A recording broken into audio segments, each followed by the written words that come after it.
Hello! There's a new update from your favorite GSM operator, AfriCell. For all of you that have struggled to buy cash power beyond $7,000, AfriCell has done it again. The limit to buy cash power is now up to $30,000. Oh yes, $30,000. Buy all the cash power you want from your AfriMoney account by dialing *777#. Where AfriCell goes, nobody dares to follow. It's an amazing offer. AfriCell mobile money just got way better. The threshold for cash in and cash out on your AfriMoney has been increased. Where it used to be 10,000 per transaction, now it has been increased to 30,000. Meaning, your AfriMoney account, you can now withdraw and deposit up to $30,000 at once. Cashing in and out just got 3 times easier. For more info, call 777. Where AfriCell goes, nobody dares to follow. Traveling has never been this simple in the Gambia. Oh yes, you don't need to visit the GTSC depot just to get a ticket. Just download the Yona Wallet app today and enjoy hassle-free bookings. With Yona Wallet, you can buy your GTSC bus ticket right from your phone, anytime, anywhere. From Kanifing to Dakar, Dakar to Banjul, or upcountry routes like Kanifing to Basse and Basse to Banjul, Yona Wallet has you covered. No queues, no stress. Just safe, fast, and convenient ticketing at your fingertips. Choose comfort. Choose convenience. Choose GTSC with Yona Wallet. Yona Wallet. Your money, your way. GTSC. Moving the nation forward. For more information, please call 1124 or 221-1668.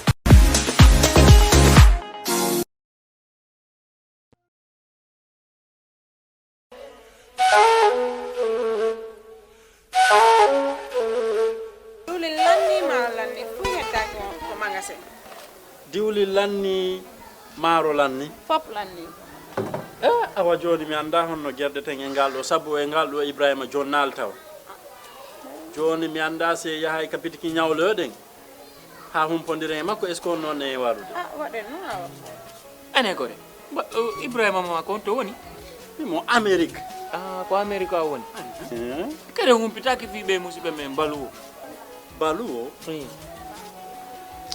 be andanda kala ko wawda wonde aduna si arrivi e juude mabbe a jonnay do dépassement Gambia har no weebi aya ata kadi taw ko mbudi din no jawi walla no jippi be halantama ko kala ko falda ko reese sengo nyamete ili nebba maro basal bomde te kala ko rewi don a hendo to har no weebi kadi wona dum don tu be abbe jonnira e mobile phone si ko dum kadi laptop kala ko wayrode di ay kasbawa be wawma jonnude kadi sa fala pitade ko weebi yetti Google account ma joni ndata ton wada download app mabbe on ayay kala ko humpi may mabbe ton be weebi yama ka wonda woy aduna on kala ko wawda a jonnanay wondo ka leydi men Gambia do dépense harano weebi yama si dun no fono nebi immo den joni mi dota ma ka place mabbe jan waden joni iya heba ko fala waden kisam Jamano Money Transfer Bureau de Change, your go-to option when it comes to money transfer.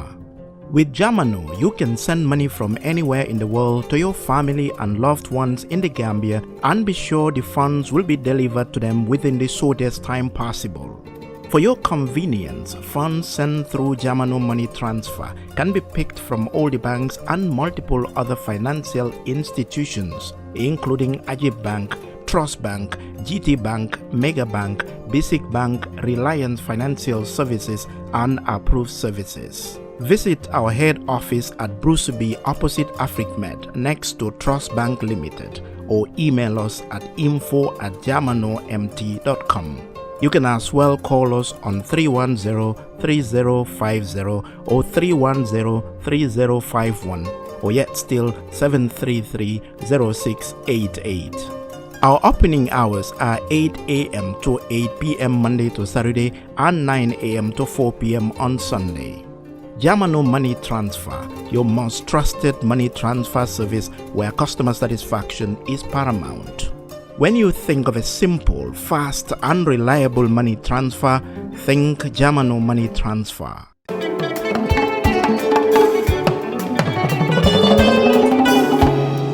Looking for the perfect home away from home in the Gambia? Welcome to BC's Residence, your ideal short-stay apartment in the heart of Bundum. Whether you're visiting for business, pleasure, or an extended stay, BC's Residence offers you the comfort, convenience, and privacy you deserve. Enjoy spacious, well-appointed accommodations in a peaceful neighborhood just behind Nusrat High School. Our residence combines modern amenities with authentic Gambian hospitality, ensuring your stay is both comfortable and memorable. At BC's Residence, you are not just booking a room, you're finding your perfect base to explore all that the Gambia has to offer.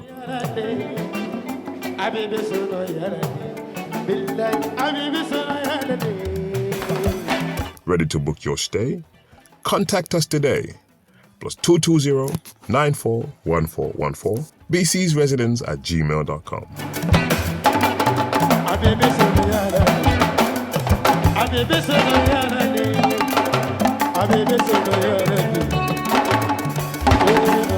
BC's Residence, Bundum, behind Nusrat High School. Your comfort is our priority.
ala baraka baki atel men ka politique kacha jibe men kanale talata o talata ka botalan nane kata way santo la domandin ka jibe lalbe dawda kal tentu kal jeyi ka fale ala baraka alka programme o jibe nyamen anim fanan alka commandrol ke programme ro nyamen ka dienya baki wala na wato wade kala fi prale ke moti mi yalan ko ale contribute programme o ni nyama apele mutanan ko de ke bi fanan dama yalan ko nim politician ol na tani mo ko tangol mi yalan ko ye londo soto membe den nim banko la ko wala pour nga kacha ko wala mi yalan ko wala be kenim banko kan ku jamal la be kerim banko ka mi yalan ko jarta kacala andu wonyama fa wala tan bimbe jam pudun nali kacha wonyama kal tentu ko reke kal jey men yalan ko wolle bem fe wala Mr. Essa Dampha mi yalan ko about National People's Party mi yalan ko wala NPP de Mr. Touba Marrie ar mo molti mi yalan ko data scientist lam wala ngay londi lukani ngosodo mi nada jiri ko la karola kasabir wala fanani na afahamuta je bake wonyama be kacala ku jamal mi yalan ko wolle be kere to momen na carte fo nyati na banko kan jang kuol mi yalan ko wolle be dendi yiri ko la karola bayri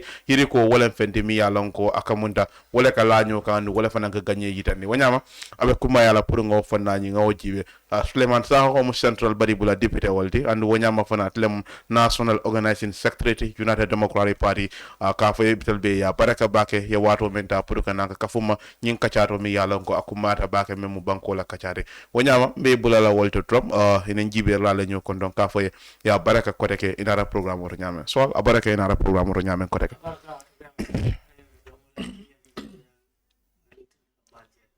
thank you yes Touba barka bage Ibrahima ko yafa nyame nga kuma ta bage kana ka sijan ka wol ka jame ya lonko wole besula banko do ko wole so it's good to be here. Thank you so much for coming. Yes Dampha. Thank you very much Ibrahima Jara ideme mun jati bare ke konton ke tendu ke jayi ker fatu ture na la dokulal be ngal tendu ngal jayi la cameramanol na gibedal fana min bi jani bandala nimen fana be platform siaka Honorable Sulayman Saho and Mr. Touba Marrie welcome then ala baraka ba. Thank you.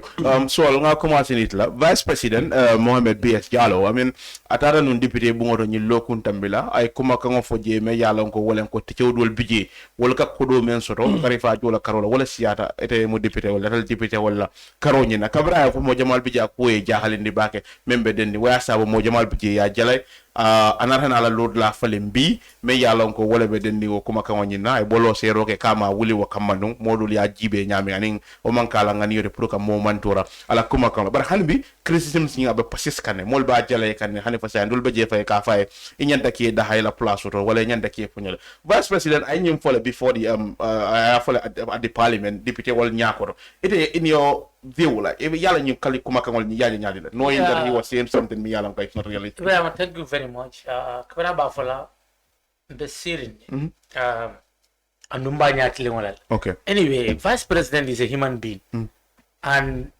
a moment kala karatati to misinform like kasi ka kuma fo afam but I don't know out of what for abe exaggeration on la bank whether it was hyperbolical you know community I was surprised you know kabrin bajibe kantena kabara ka fuko you know teacher will be I wonder what kind of teachers now I thought from Fabita follow from maybe professor in the university you know maybe not a professor you know what most of them understand no demanding okay but as a leader you know of that position Vice President Libe Diamola you should be very mindful of your words and the fem your data should be correct because moleke la moy moleke gibi but tango da fon fintita nanne a jiko kay menki amanya no kala so I think he needs to be very prepared for the parliament and the next time never diamo dul kala sa semira back so but misleading the parliament itself I think is a crime tanelam wala ka député bu nga filinde kasilam ka tambeni ngalal wala me yalon ko wala bi ala ñi diamo ñi yajale ko deliberately he was misleading the parliament because no for me personally to be honest I don't see that deliberate okay to be honest with you because kabara for ajeletale ala posture so yeah sometimes you look at the context you understand so because this man is not a man me along you know it's for no me like he likes to cook stories okay ala most of menti of you understand and multi me along I hormones tole and I hormones to debitolin inati nyawnya because sare kan ase jabira kumo na men jabino asafo ko wato dina nsa kisikis but what is important na men follow me into go he needs to be prepared to avoid shock because the climate o men kono and we are in Gen Z fon fe yavo fact check katraje you know lord la on de katan lo ko bi men fokan toñati so model bije mi yalan ko ya fil ko parliament e man tara kira doku ka nyama ni nga fo wala alla responsibility of holding the executive to account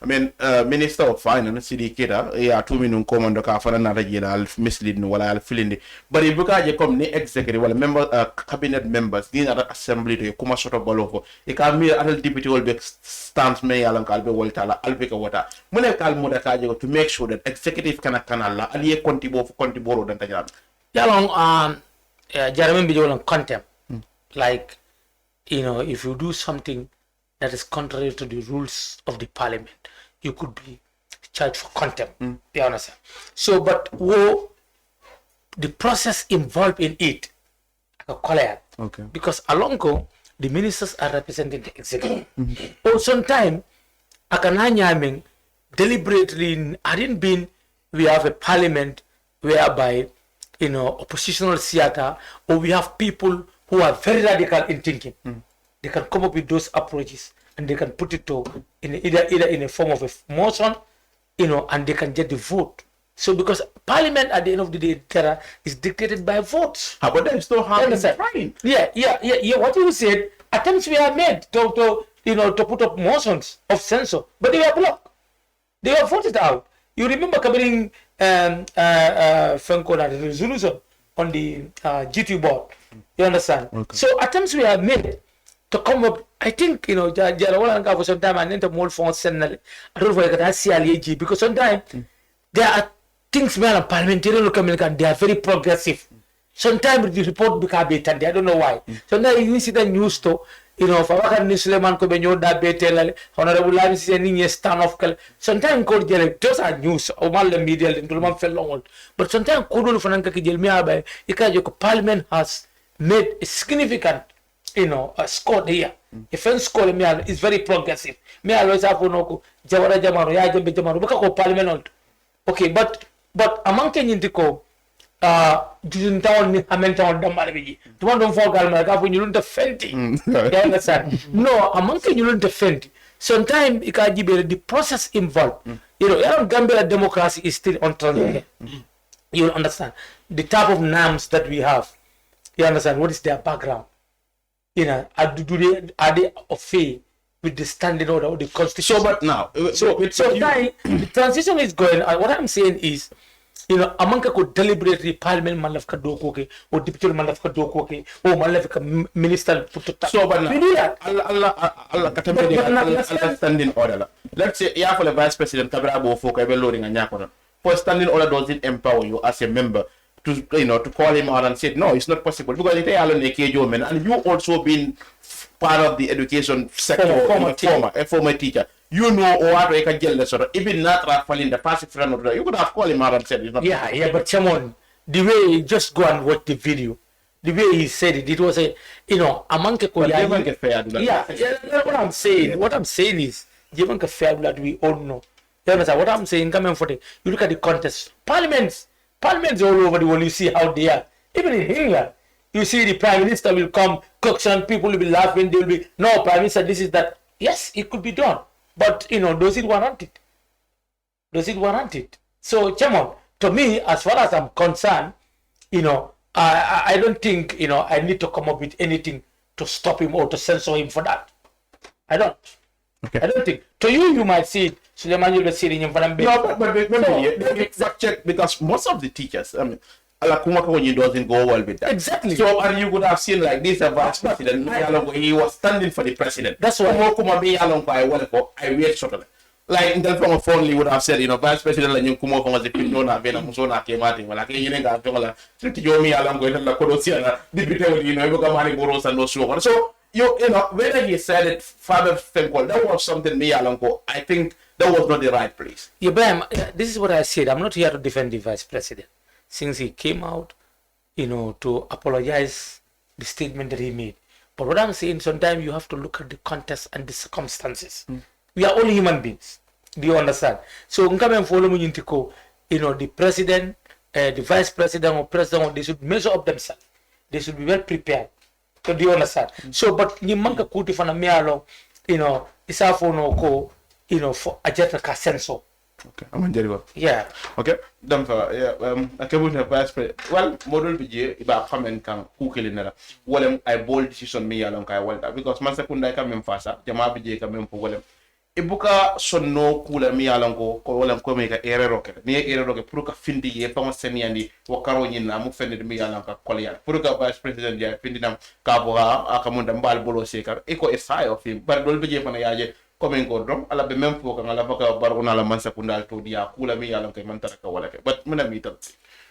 No, what I think I will disagree a bit with you regarding Purukaje Konyima Sekunda don't feel, you know, maybe they might be pompous to come down to say no, to retract themselves or apologies.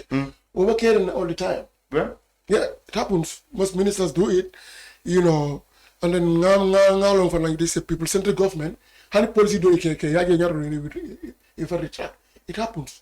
And then vice president coming honorable Saho Minfo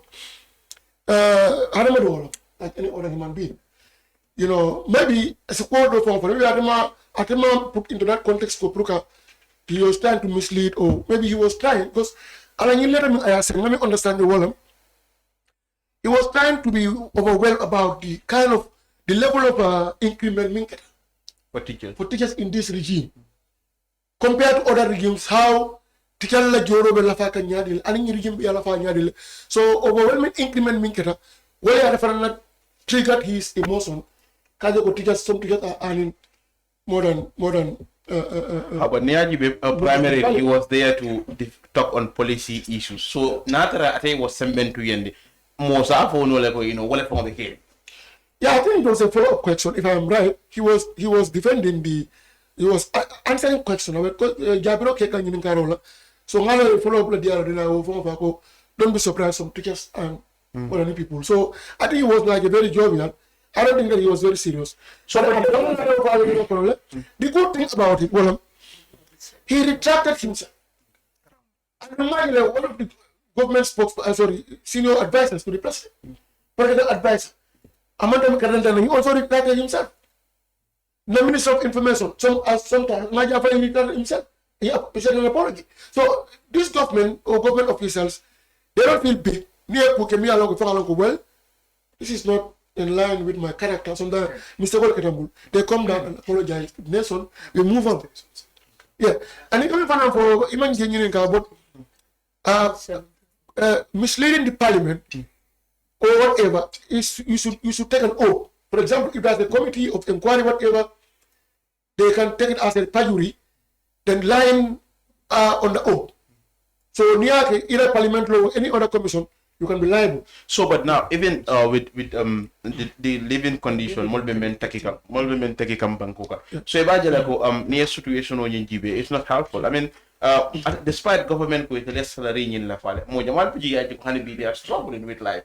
Ningo, do you think like government like increment me along ya katala by taking a step, but it's not enough, and it's like they're rallying behind the same thing. But they should come with new plans.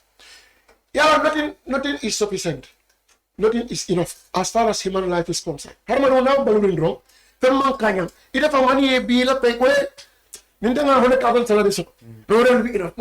Lumina was a unit 200,000. Harmano me and our alati. Apartment do Fabuka Kono and the Fenga Banco Miracle Lumen.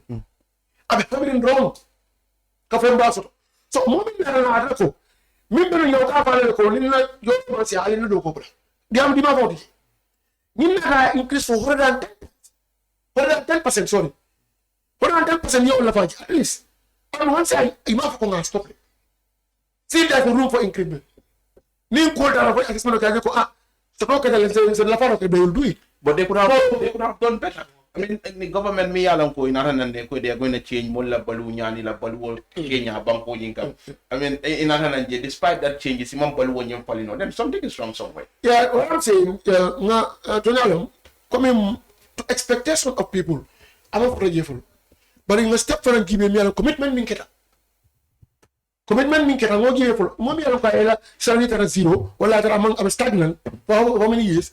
I love her for 110%. I also don't get only basic salaries. I also increase. You understand? Many sectors, Benjamin give me a small annual increase. You understand? For example, we need a market to give. Konekama and Boros Samina Nika Samina is at the Talaka. Nimbe, the money was ready. Kuno you got 2,500 Lesotho, Yaman bonus and 2,300, 2,250, 200 they say. We have 1,700, at least 700 something like your Giboko. And what can the poor way left? So, how what's the many is enough. Mapa can't signing.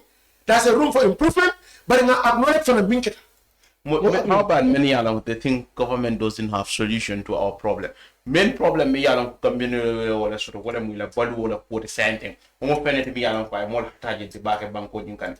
And the Mansakunda Akamunda Imantaka Kumanyalam, a command for what global problem lemjindi.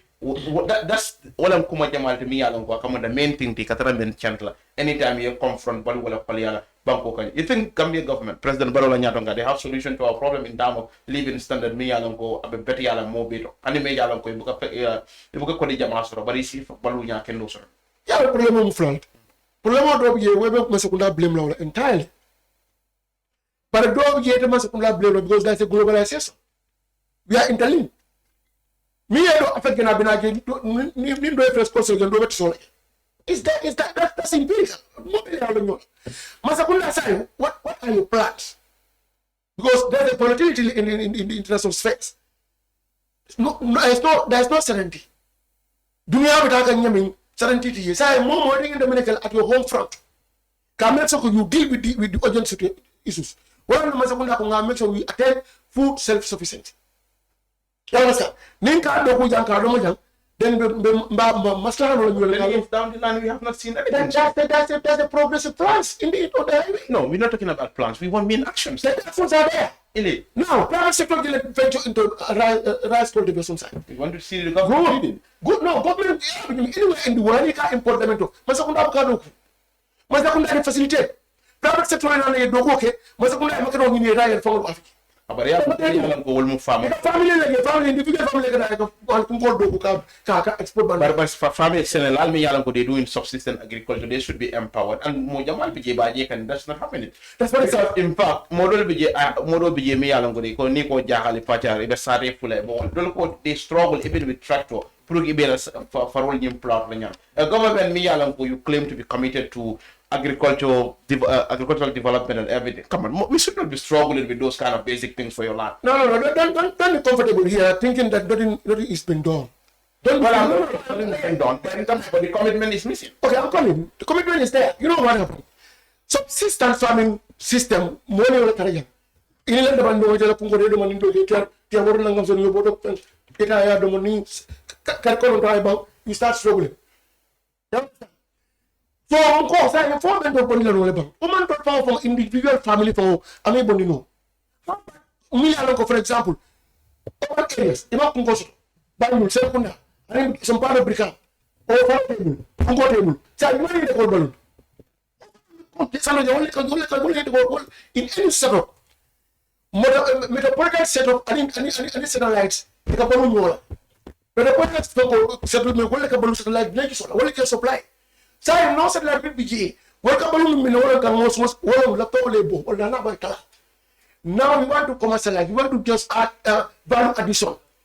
We want to mechanize agriculture. Since among me last 2 weeks, about 400 farming inputs for the at that support for become zone.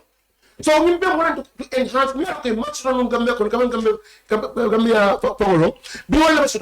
Private sector they are coming in because it is very more incorrect. Kama vile nataka makaro bai mokpa family kilo ta makaro bai lanu kwa company mi ala ko bi la flaka hita jama group hita jama doku ya wa fi jang it work outside but kam ko non dene na family tam wala ko bani non ko ke wala so wala ne non sa government ngate ka private sector engage ke invite ifana ko la community go pele loy bla do ifana plan do makaro create ye mano pom into a market. Then now we go send it outside for the so in your view it am formality immediately wala fonante you think government ibe seno empower kan ne banko kan ask we want 10 years literally down the line. Yeah, but thank you very much. I tend to differ with my colleague Dampha. You know, I think Dampha Nyolu they got everything wrong. Yeah, because yes. You know, because Nico agriculture jam follow nyente kalamuneti accessibility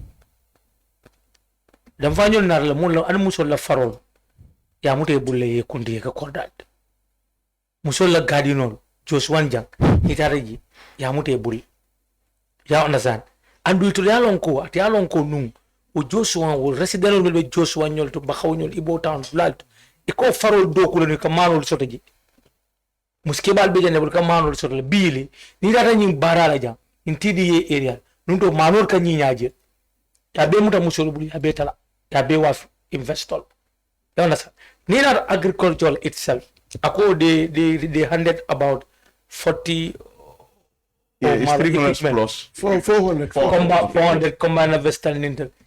The agriculture, you know, production must be linked to processing and marketing. I don't know marketing from create no Senegal in Bangkok. Be neither Senegal no ma. To my surprise, I don't debate. Debate all the kumbo le call a parent koto more Senegal la parent koto tell belaringe. So adopt ibe invest in production okuna. Ima storage put into consideration. Ima processing put into consideration. Ima marketing put into consideration. B Gambia jam. Alko ja oil, you are empowering ja oil. Abe mano Seneca. And Maro farm. Okay. Who are you empowering in Badibu? Because it can be a traditional system ning promole graduate. All the caring ani be. Because they make our produce, we produce for our family consumption. Because wafino. So saying what will the government do? You understand? Government and the farmers will identify them. Look, we said, because they could be makato binol.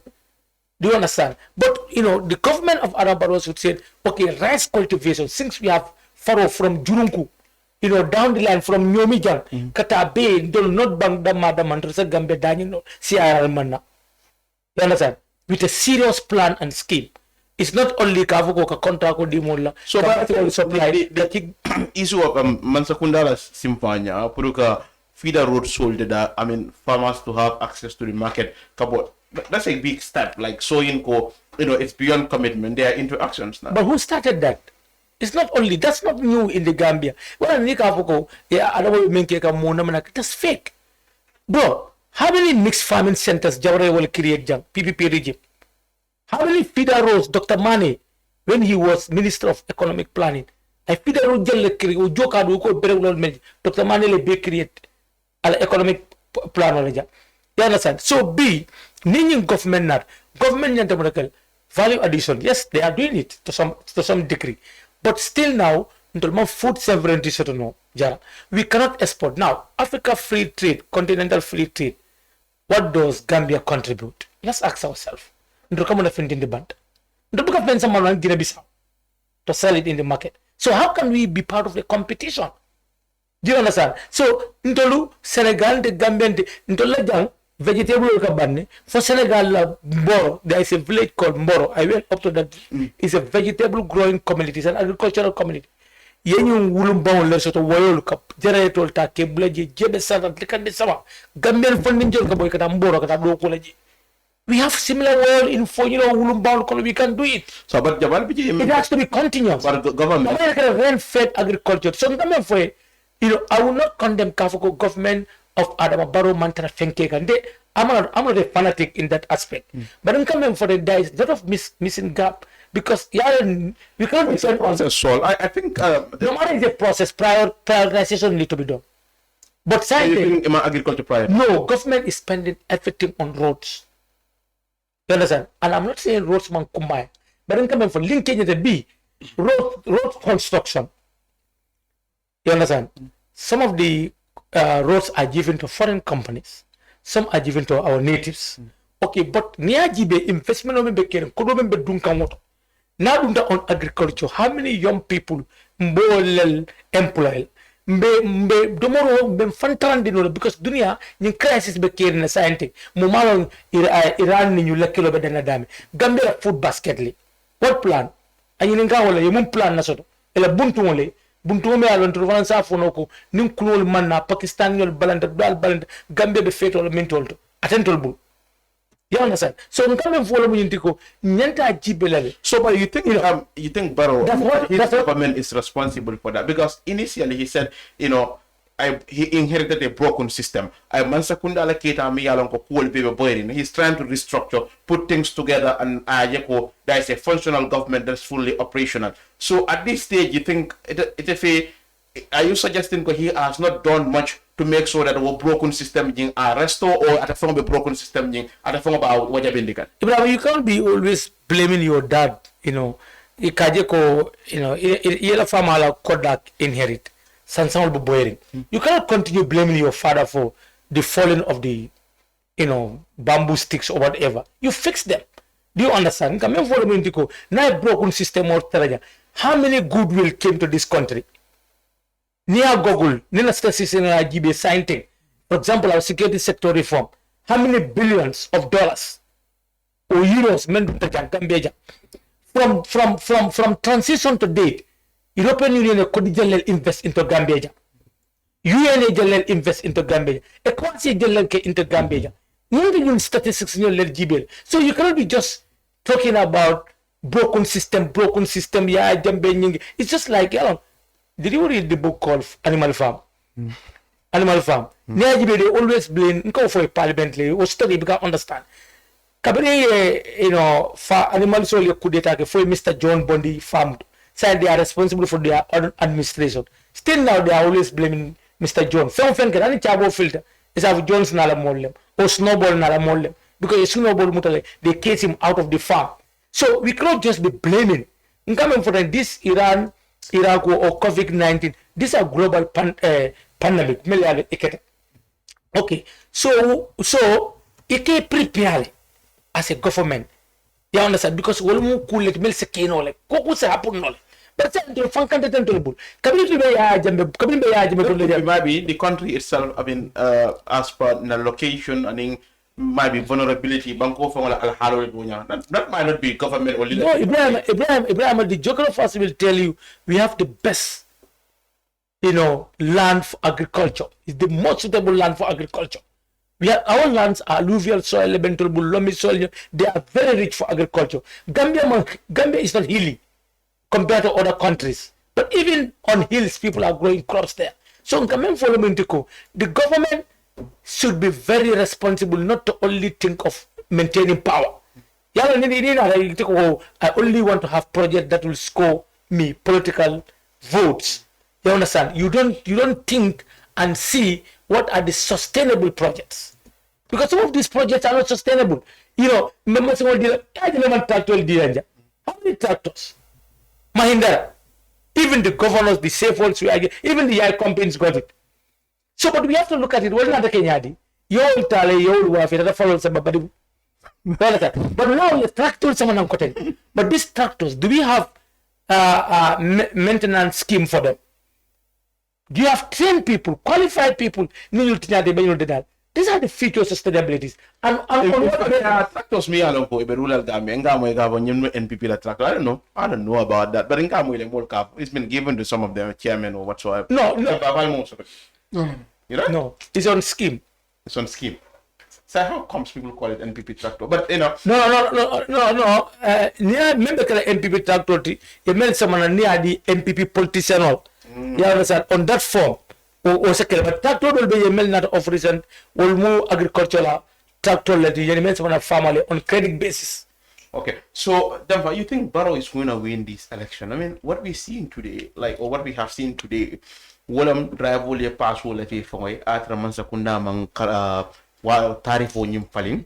We see now telling us that we are in crisis, like until be massive sign because of this war, boying kama miyalanko American Israel ibole ke Iran na kuna kudol bije miyalanko moba. In fact, they're telling us man capacity sort of purukatele sindi no kuraman. You think this doesn't directly undermine President Barrow progress miyalanko abe wala gitande kam banko di wala kay banko be electrified, but the body responsible mem marata furukantel kuraman dintel lol ka fo dintel man capacity sort of purukatel banko be sin no kuraman.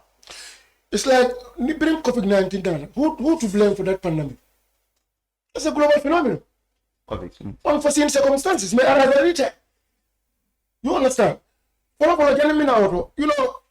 want to say something about Honorable Saho, it was parliamentary.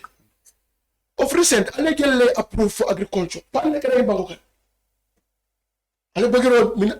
for agriculture. But I get in the history of this country. That's what commitment and seriousness. I think they got it in parliament. I mean, as for me, they are not approving any budget. Me along it's focused on development. Because going by the 2025 budget, all what we've seen is consumption-oriented budget.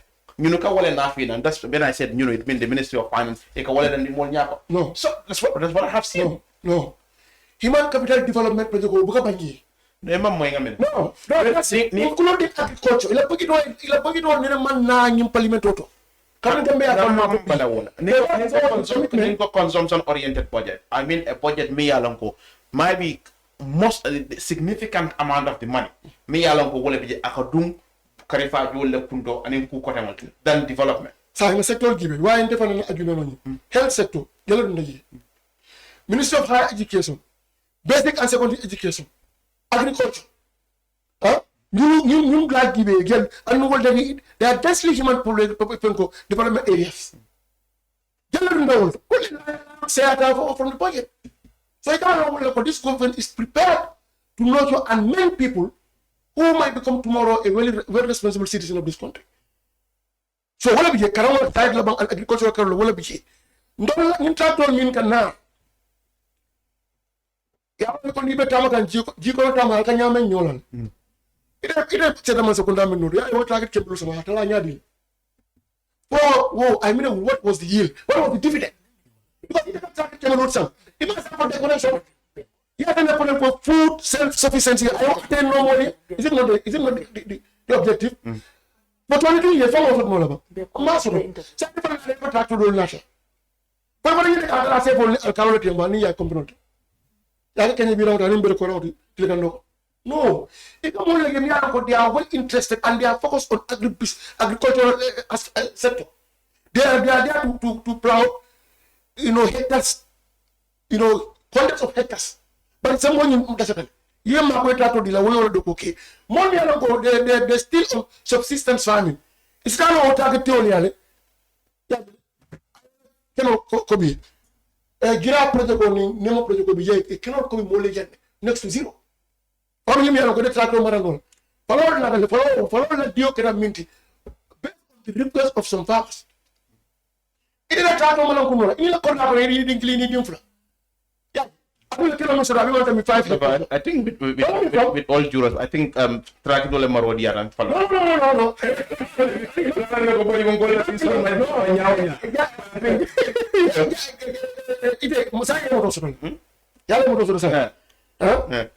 No. Modo tiya bata saya odo yalla ko mobe de modo marno odo yalla mobe mo sirim bari mo ni adi do tractor for ibakela ko di nyini ndrango ko la generate no kam yalla mo la de be ko ni ke bi on kan amulas dum yoron no kam de kam ina mi ko de put their focus more energy on ka selke ka heta so cultivate Kamano so jang, Katono Landi, for half much of nut. Now we only have 20% of import, 80% they can add. So how are we going to reduce that one drastically? Why won't empower local? What's a kilogram cultivate? No, luckily in next 2-3 years, now okay, now we have 50%. In next 20-30, we have now 80%. So we only need 20% outside. Nimbe na koro Bamandila, Aben Rizal Bamandila, Aban dance of resilience against major currencies. But you don't go with dance. You need foreign currency. So government vision, you have shut down, middle term and long term. Now shut down, what the government go? Saying, Mano government jantendi, Mano Wukong, among more for Memeka, Proka Dianji. What a monopoly Nabonji. More to the Mano important jam, and these are Yelaibu. The NCD Bank do one. We are one time be not like the Nundominka Mano traditionally, I think is different. Be more traditional man not like. So why is I market to the stand over the blue? Well, I think now you see I don't think that's we have a liberal market and that liberal market will be open for everybody. It's open for everybody. I remember what Swali Kumadole for you. From like global uncertainty, like New York, Ndella Jikobe Mintole. Well, go Kufla vacating. Don't you entirely you can blame government. Ni felt out. Don't you can never blame them entirely.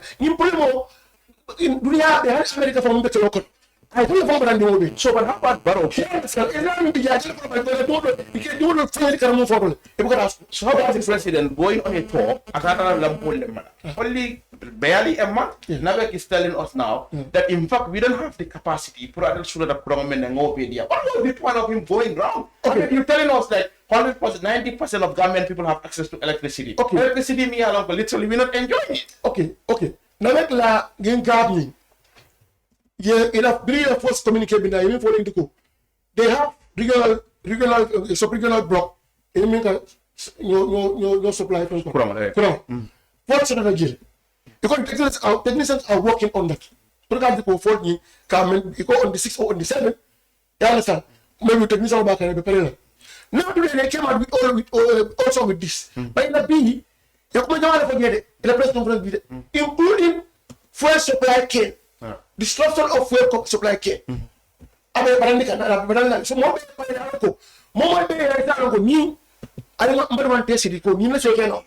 you think as a nation we shouldn't be embarrassed? No, sorry. Do you think as a nation we shouldn't be embarrassed that now a national institution is importing 52 megawatts and they are only producing 24? Good. Now that one, now let your plan get us to solarize the entire system. Because right now, before next 2-3 months, I'm coming. It's a process.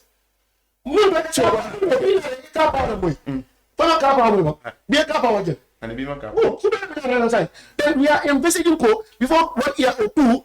Mbe so 50k bi so la. Jara so. We have 100. So right now, Jambu, we have only 3. So, but now, what is the point of giving electricity to, let's say, given light electricity expansion? You take it as far as, let's say, in Koina, but more me yalan ko wolle for in the greater Banjul area. It will be very unfair. It is. It is going to be a 30 minutes, 1 or 2 hours, 3 hours. Can you someone like now, come to buy a woo, I said, "What are you doing?"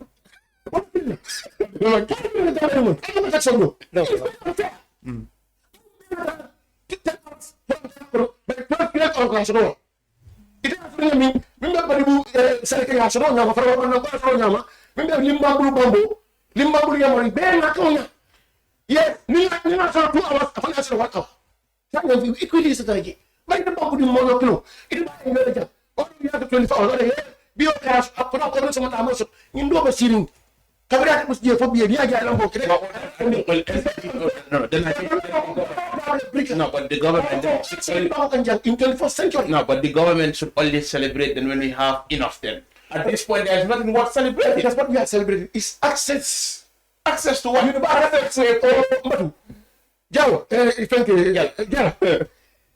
You understand the meaning of universal access. But access to what? Go. Access to electricity. Universal access to an entire country. Now, come on. If you have to, you can't say, let me see. No. You answer to things. That's the material. We are celebrating Gambia has attained uninterrupted electricity supply. We want to give electricity to everyone, every village in this country. If you did 160 villages, let's talk about better. Sign.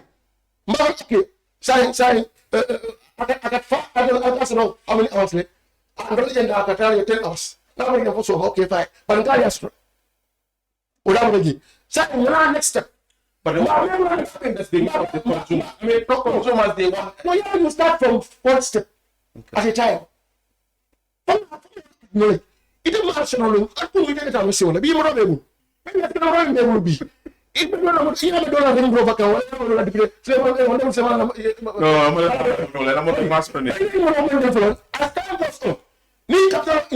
you can buy a boat like Parado.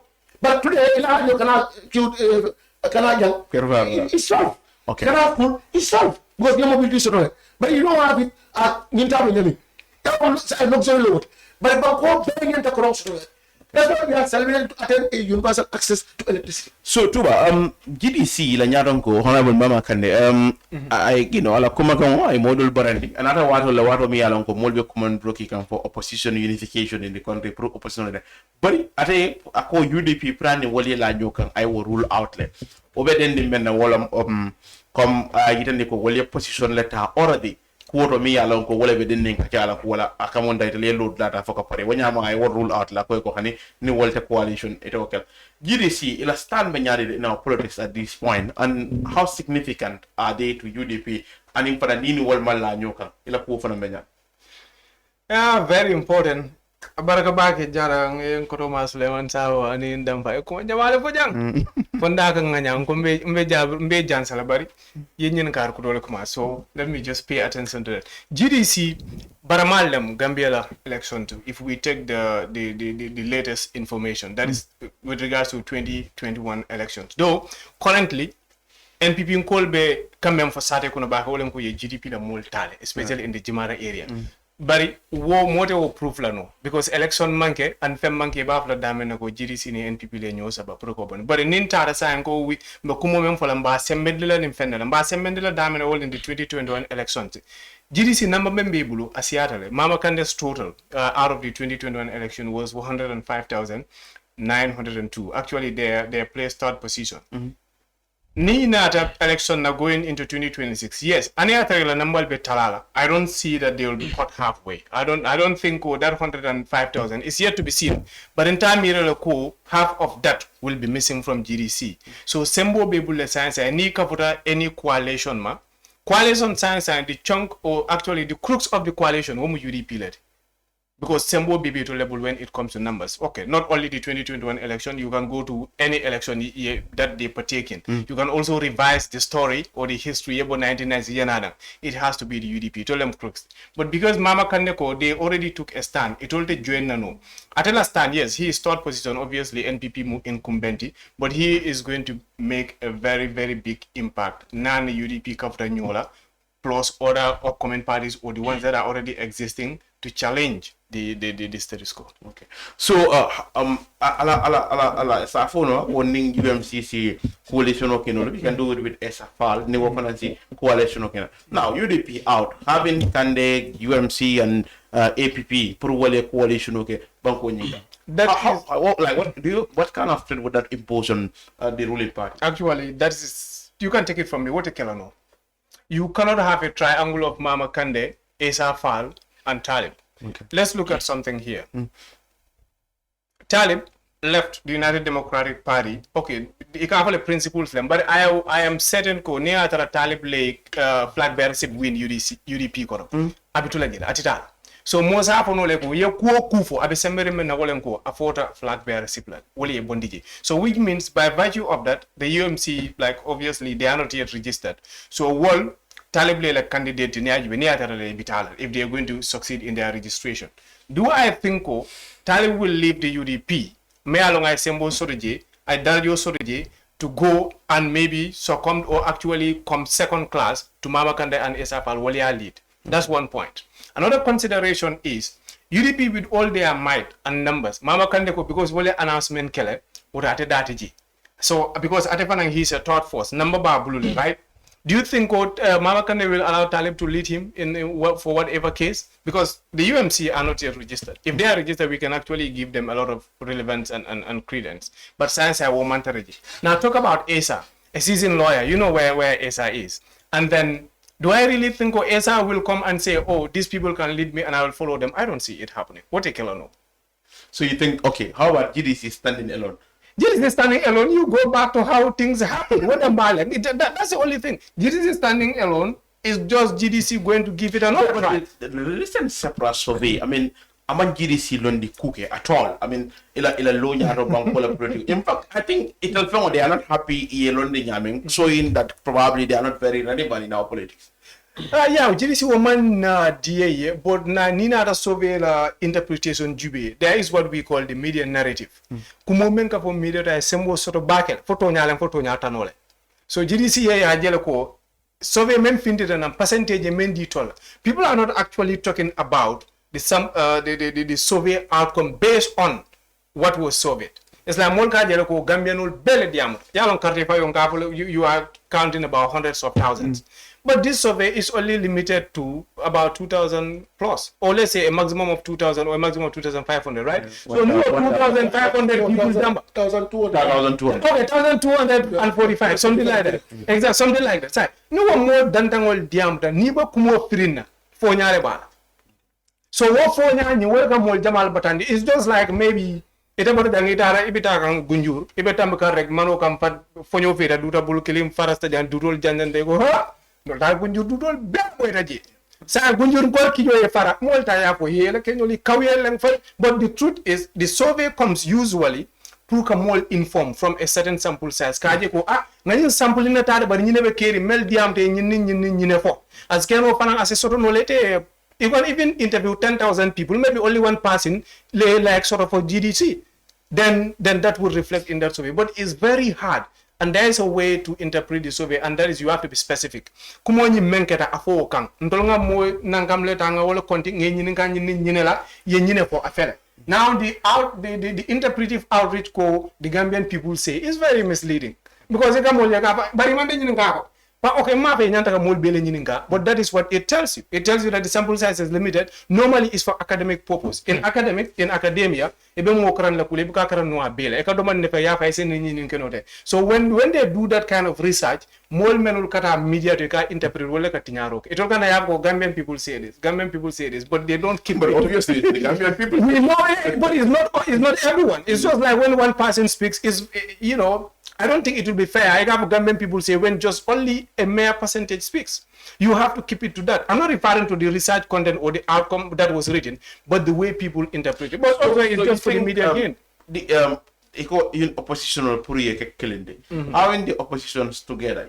NPP still believe, even if the entire opposition need that and you can. Don't be many other they are reasonable. They will say but they will say yes, President Barrow will prevail over that because a human movement opposition have nothing to campaign on. Barrow ya beleke banko yinka. But if niye jirikol chibi nankamol la karol. If the opposition should come together, you think if NPP boy Rana, if you take reference to 2021, some things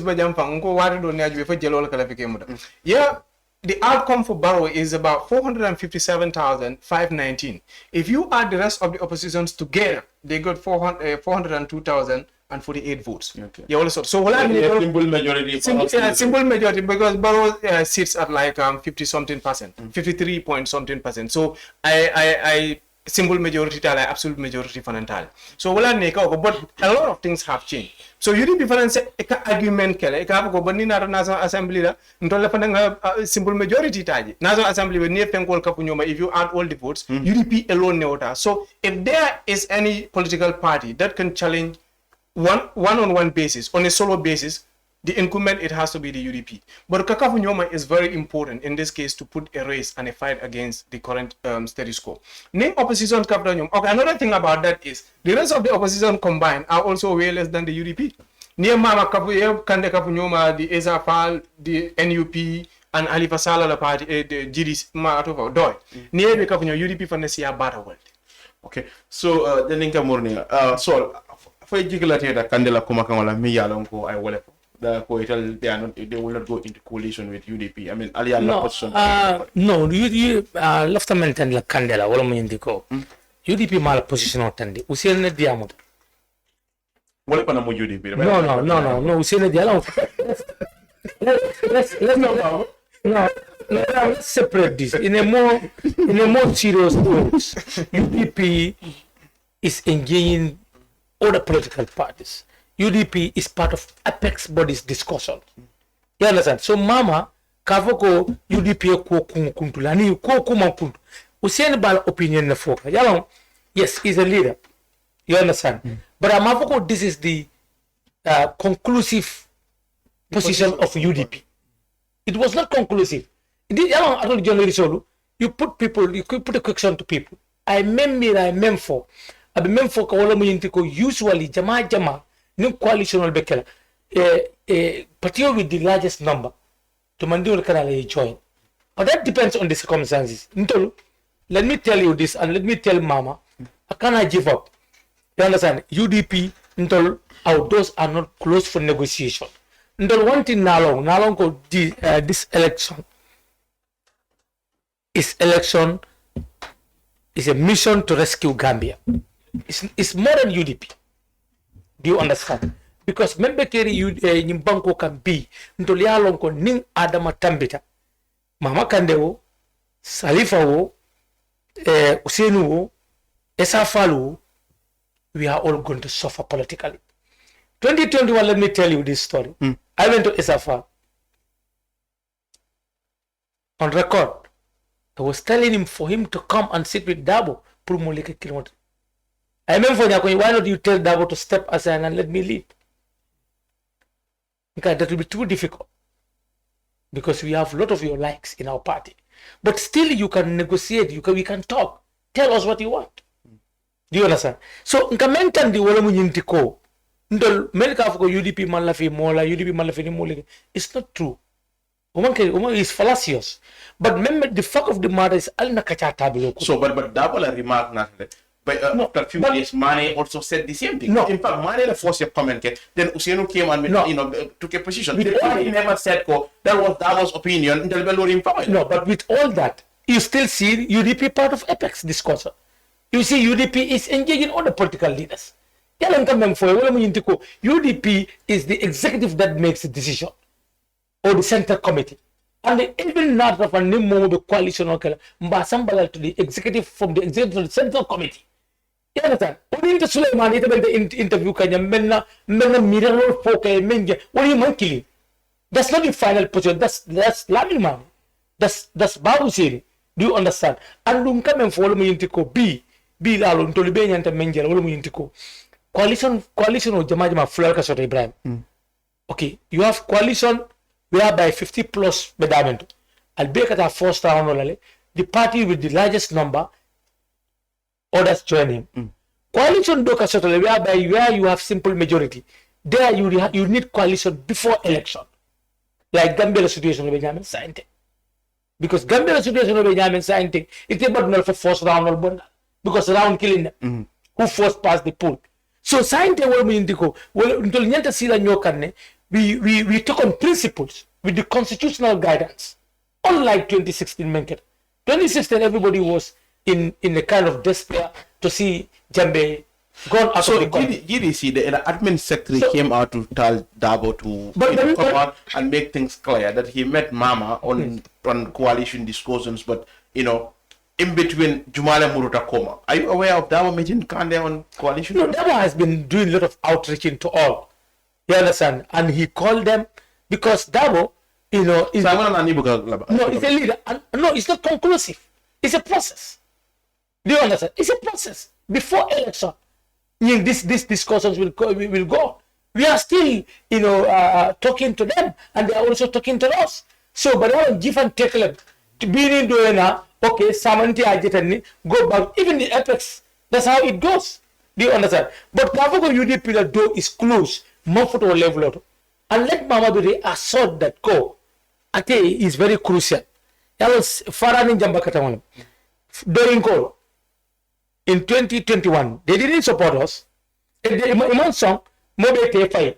Iman song, UDP Iman song, Trufana Manso, Mobe Atas. I don't know whether it was a form of a protest in the presidential election. Say, little how many seats do they have in parliament? Trufana 32 had drastically reduced to 16. But it will because it will not keep people like Sidia will lose Tala seat in Willy. And when things were normal, UDP candidate blow. We have what we call tactical alliance. You understand? So we are all important and we are all key in the struggle of this country. And you world Kepang, Kepang Tandibake or Buffalo. No. We all need to sit down consciously and look at some of these things. Because Ibrahim, you have your leader. You went through a Congress, your leader Tombo. And statistics have shown that UDP is the majority. As from 2021 election. Now, from all elections. All elections as the opposition party. So then I have that opposition party should be out of the equation until the leader Tombon. Or you want to condition them. Altekal Tombon. Do you understand? Even the processing, Kavago, Ibrahim will be out of it. That alone is discrimination. That alone is against the principle of majority rule. You understand? I think you did political science. So, no, okay. So, the politics and demanding. No. On the firm more like a I don't find the politician. I don't politician or commander. I demanding. So, people in democracy, one of the cardinal principles is majority rule. So, but you think okay, without one of the politicians, they were sitting down. I could party your party me along with a from a Nimalanyo Kang NPP Betambella. I can't majority party your song, your party sort of quite a party. UDP seems they are very scared of NPP this time around, and I think you are more worried. You can't for me along with Walekanana. What do you mean we are more worried? You think if the opposition, other parties can join your party, no, we don't say that. Been optimistic and said, whether they join us or not, we're gonna, No, Ibrahim, there's a discussion going on. Certain remarks, you need to be careful of what you utter. Do you understand? Until we are not scared, we are a party. As I told you, we went through a Congress, we went through a process, and we have our flag there. Do you understand? But this is a common sense. Do you understand?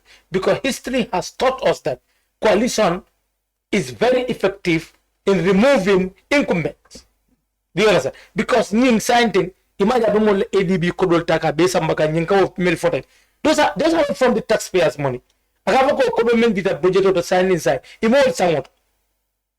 African Development Bank la funds nada to empower agriculture and women and youths. Ibon le mutake ba display as political cards. Do you understand? So in Kamenfo, they have everything within their means. But among the control is letter to go alone. Like what you are saying, if this tripartite or the triangular thing that you're talking about, let's analyze in a serious note. If those people can form a bloc. No, it can't happen. No, I said if they can, if condition. You understand? If they can form a bloc, they go ahead, we go ahead. Do you understand? Who do you think or block in Bejuma level vote talamo? It marry your level voter. No, don't buy it. They are going into your base because we are unshakable. The base is firm. So currently, Molbe Menji can Banco, in as much as NPP claim to do, well, I mean, you couldn't somebody or Badibu from Lemon for the Diamond.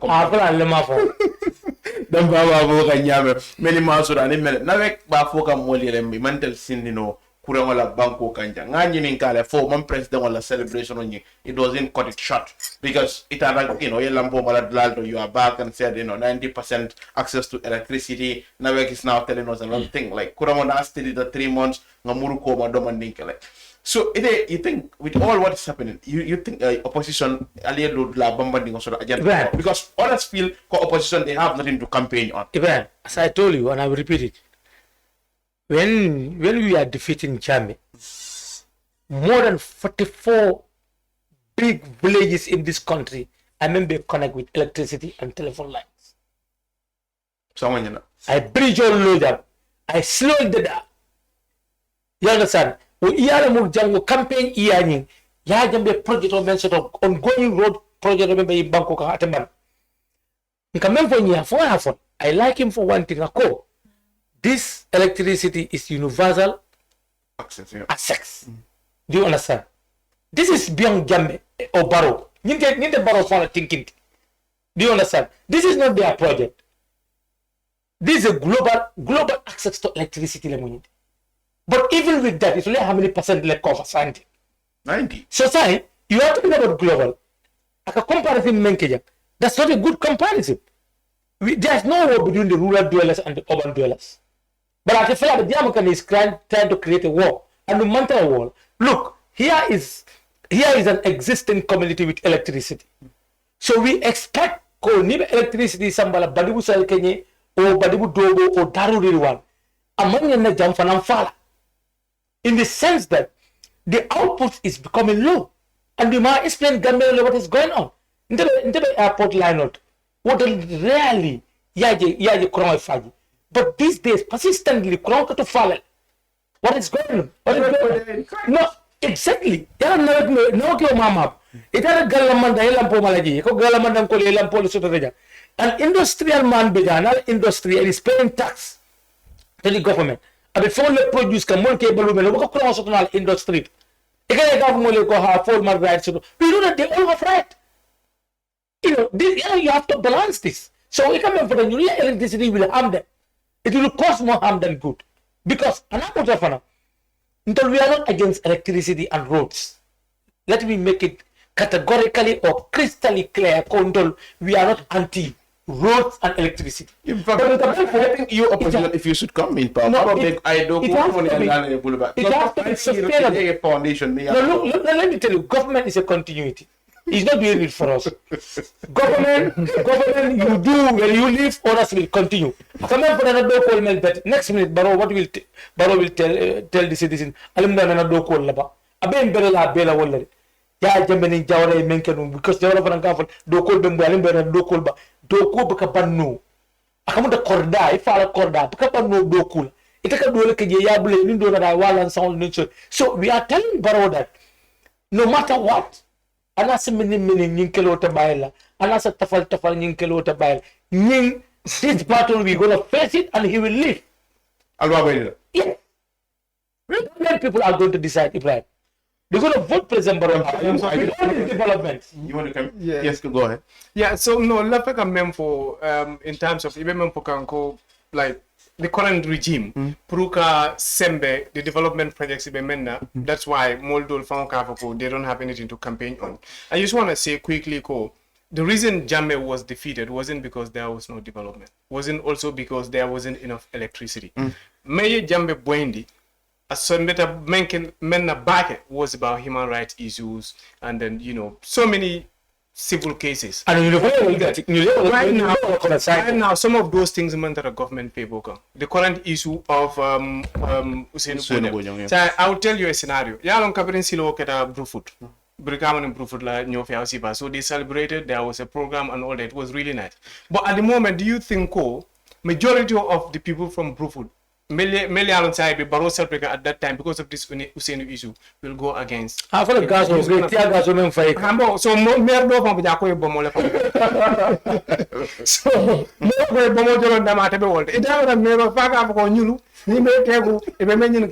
also, it's not the development, but that human rights issue and so on are worrying people. The death of Omar Baji, Alma Ale Yamfokai in Mandinaring at the hands of police, and so much more. So these are the kinds of little issues that affects every sitting government. More nearly compared any development project. The development side, yes, they are doing it, and that's wonderful. So that's the only thing I want to just add it. So are you not worried, Sulayman Saho, are going to take on Barrow and Ibaboy? No, they are the one on uncertainty. Don't ever worry. We are comfortable. NPP ba? We are very much comfortable.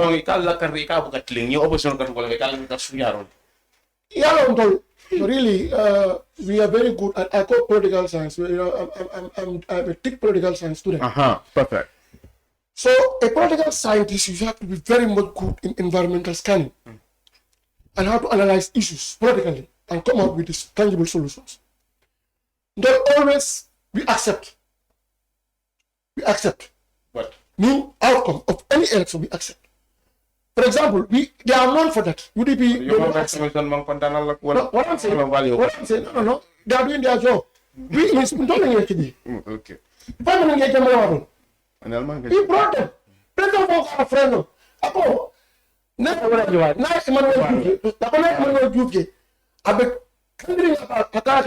This is just because of Alato, but he have nothing against. Mani ala Usain dia. No. President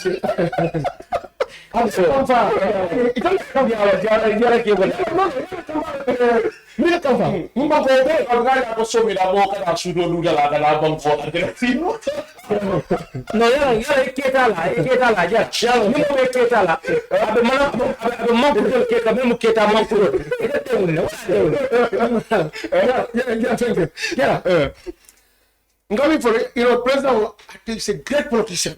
He always try to extinguish you love flame. Come if I extinguish something, I can extinguish it. Need to do that. You can come by you need to that thing. More people can make it. They don't accept defeat. I don't tap what you come from. Imagine, apart from the pro, it don't mind for crap. You see, flame is coming up. Don't do come part in the quarter. Because don't matter the contact and come part of you. President Barrow, you cannot force him to do a mistake. About human rights, about him, ala sponsors. Okay, I'm coming. I found out again, only we have a call. I think Babu Minge, you must sponsor it. Master can send it. Jamie, Brian, among hands, how you sugar at Salamalabano. At the 19. 19 point let the only 1 point the campaign of the from one Malante, but human rights record. It is state you are duty bound to protect rights and properties. No one keep it on with the state apparatus. I don't know. 24 hours or 72 hours. I don't know. Then you go to court. You go to court. I mean, say, they infringe or they trample on your right. You go to court. You commit some No, what can I do? But let me just tell you something about me. What do I do? Yes, I not police all. They blame entirely. Near fault cooking. Kabriya say Murundi to Yasamba Banjul Police Headquarters. Yeah, Murundi too. That's their fault. But police can arrest anyone, anytime. Me, Zenu Samba, I want the man to Bunda to arrest. After Joyo or Ebola. Police should communicate to people. I don't know for different crime, not for the same crime. It could have been a different crime. It could have been a different crime. Different investigation, that happened. But now they got the same crime, contact of contradiction. Jojo, because police are near the Mude, some code, and I go one day. It's every manual. Police have come out 7 miles too. Police can keep in their custody, keep you in their custody for 3 to 7 hours. Now, when they either get Ebola or somebody,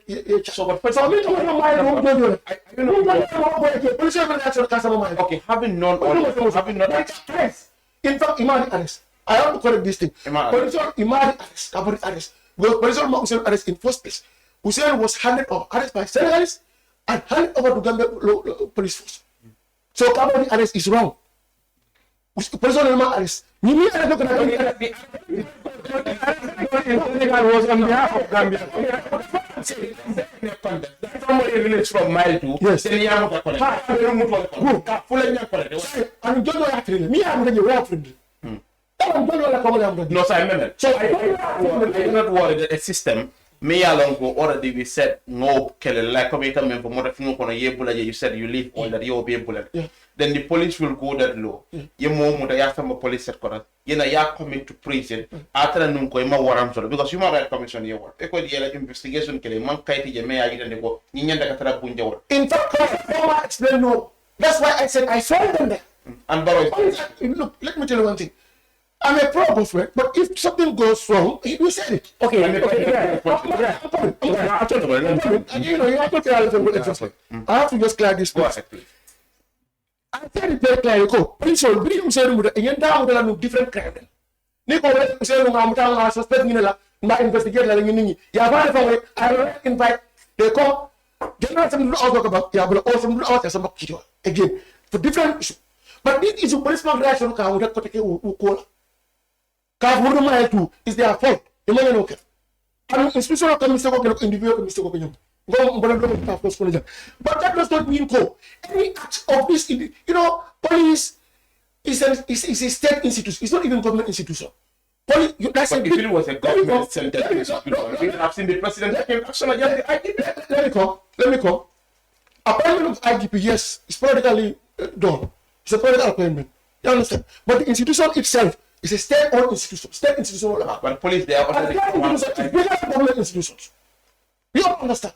State institutions are different from the government institutions. But the number of institutions again, upon parliament, like office of the advisors, parliament like no, Hanga is like advisory.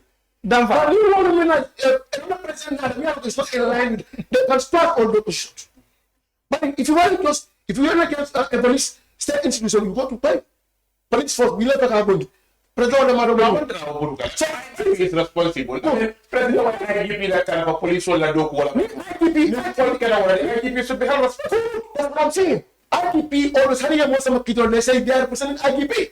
Even police prosecutor in court, again for IGP versus key. IGP level. So IGP should be responsible to that. But if the president of the president, who tell you that? Police when they understand, they retract it and they let him go. So that is there. So people give you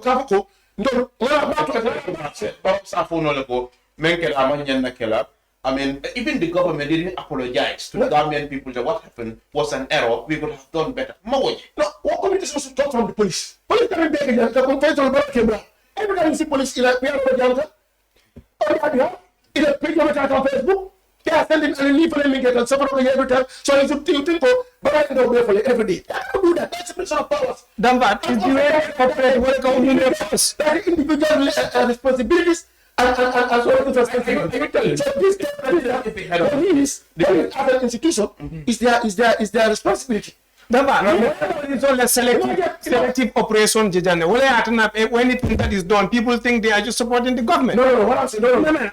Let's talk about just one issue. Instead of one,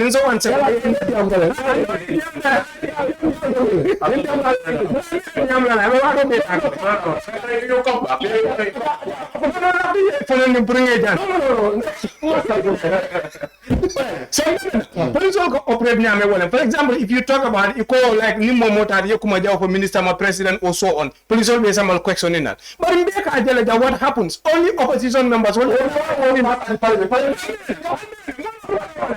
the theories, it's not what has been passed, it's about how they operate. I found my brother ko. Royalty, a pastor parliament. But I'm not like a It's loyal to I want to be a lion. Ndana agency. Go. Mamba, it's been done.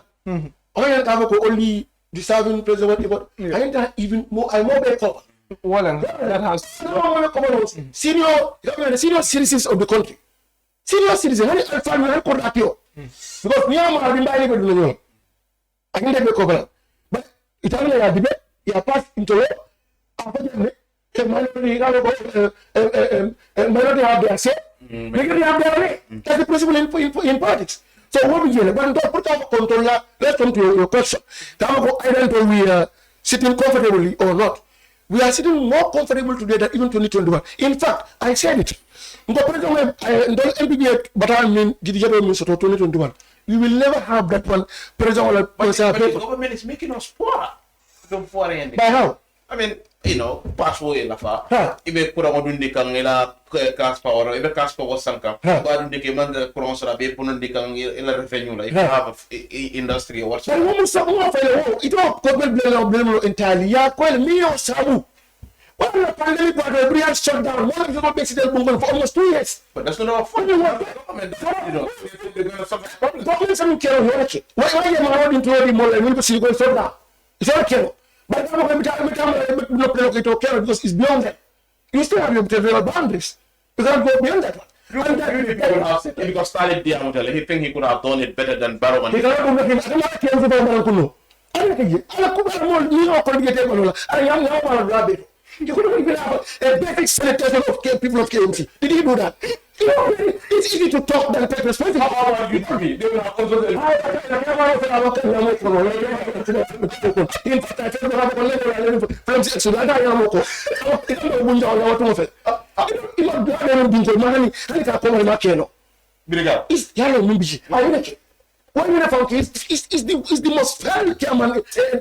But it's 44,000 locally. 24 million locally. How much do you spend? All of the work was a motor. That was UDP were a change a pity. But they were in the government for 2 years. They don't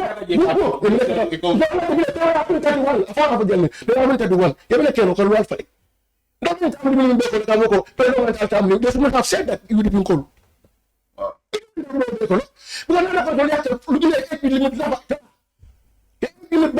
Look at section 91 B and the rock on it. But you find that more Ibano, Palasoto. You put it on 1 million Avoko. Egg limit.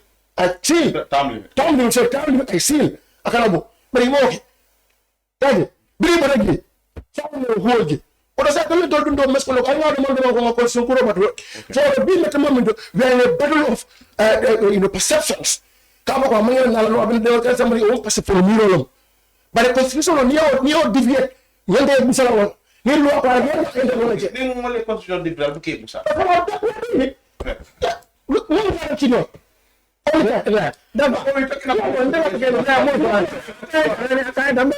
the president said he is a fan of term limit. When will that come into effect? Is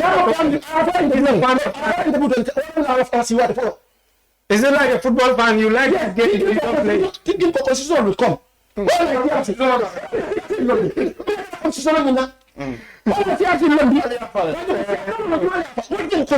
At first place. You can't get constitution. No. In the effect, into Franco. One point. Yes. I'm a condition. I'm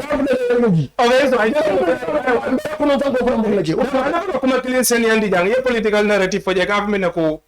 All party, I'll be sitting comfortable. I'm not against any party, but what I'm saying, there is no party in this country today that is sitting comfortably going towards 2026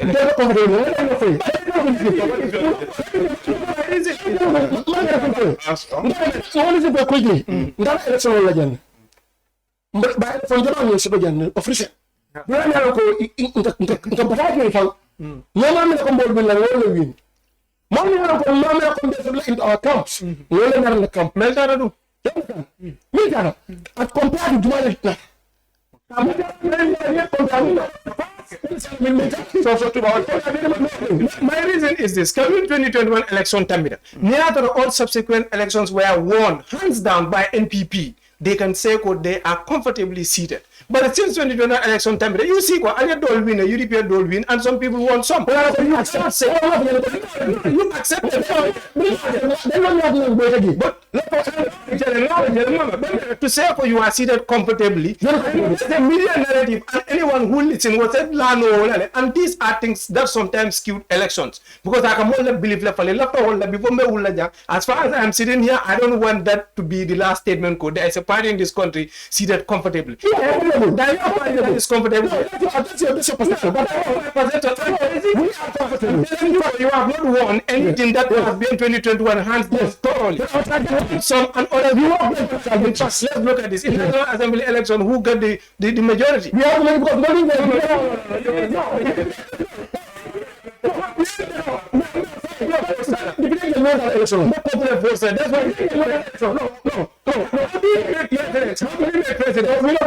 majority. That's why who got the popular votes? That's what I'm saying. Get the popular votes. So you want to president election? Huh? Yeah, votes. That's it. We are talking about president election coming again. You know, some people in this country, when they only go out to vote for presidential elections. Yes, and they are not because they don't have any interest in any fiscal elections. That's the fact. Money I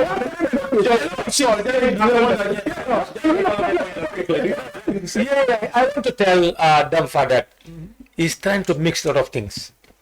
Do you understand? Dampha, you talk about the time that when UDP had number. In the parliament. Who was the president then? Was it not Adam Barrow? So you want to tell them Adam Barrow was a toothless bulldog by the time? Or he was just a spare, a mere head? No, he was the president. Do you understand? And the clauses that you're talking about, term limit was an entrant clause. Sometimes, you know, you did political science, but you need to be schooled on this parliamentary. Well, you have to understand the constitution. No. Allow me to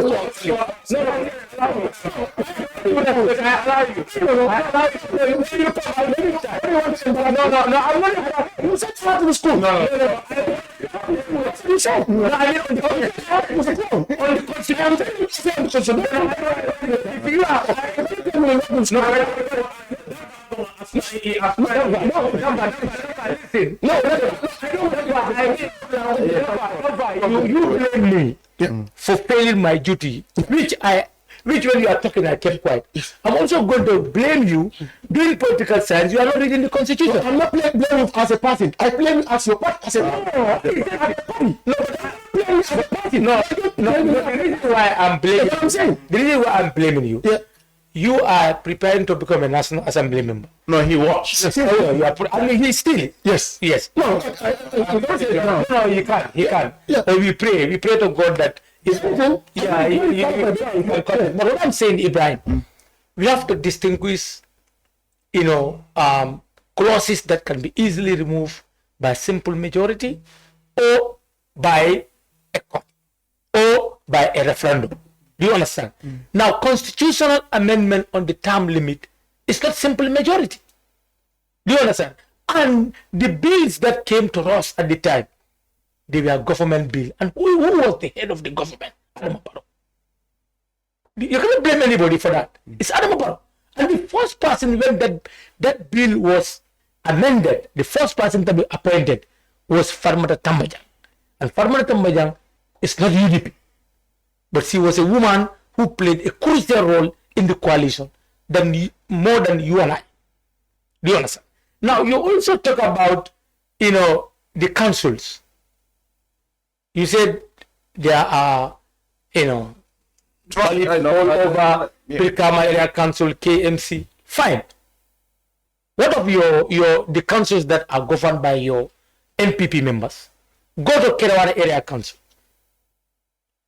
Tonso the flag from all over. 24th century. It's an official of Tonso the Tila. Until we are the most unfortunate council. These are the slow been in Tonso Bull in Tonso Sumonal. NPP in Kolabiji.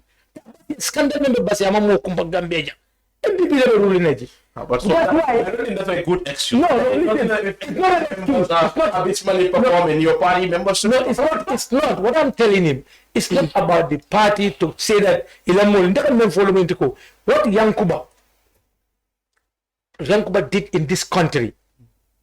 Me, I don't believe in politics of, fallacies to say things just because you don't like Dampha. If Dampha does something good, I believe that we have to give Caesar what belongs to Caesar. Brikama, since time immemorial, the development that they have done, it has never happened in the history of the Gambian Council. Go and look at right now what they are doing with the construction that they are doing. But it's the same executive that put pressure on them to stop them to do those developments. Do you understand? No, let me come.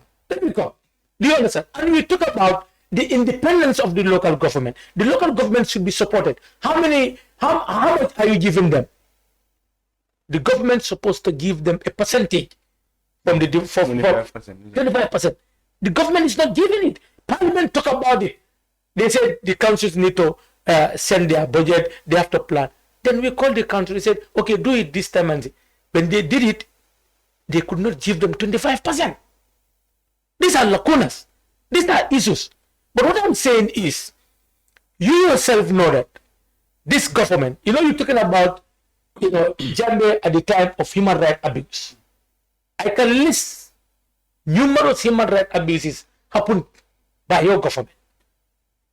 Auditor General's office is an independent office. You went there, you interfered with his work, never happened in the history. What did you do to Mamadou Sabali? What did you do to the same Dr. Sisi of mere freedom of speech? How many human rights violations? What did you do to Bori Toure here? Of prison, what did you do to Lamin Dabo? Do you understand? And the Chief Justice, because the Chief Justice, who is appointed by the President, the judiciary is under him. The judiciary made a decision on a case. How can the President openly to go and start and say that case, this and that, the murderers? He knows the murderers and he's sitting in Banjul. Then he should have brought the murderers before the court. But my father, you'll NPP coalition, president is a Mine is a political prostitute. It's an opportunity. Mine doesn't believe in his trade. He doesn't believe in his, the ideology, the field that he studied. He doesn't believe in it. That's why he cannot win a case. So what I'm telling you is that with all the things that you are saying, the democracy that, in fact, you said Barrow is not arresting, is not killing, Barrow is not, he cannot do that. I'm telling you. Because we fought for him. We fought against the worst dictator of the century. That was Jammeh. And those things will not be repeated here. We are not going to accept it. Accept Dampha. You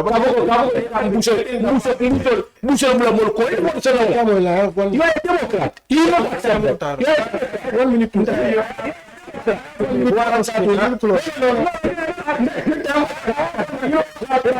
Proceedings me atafo. I am very much okay about. No, what I'm saying.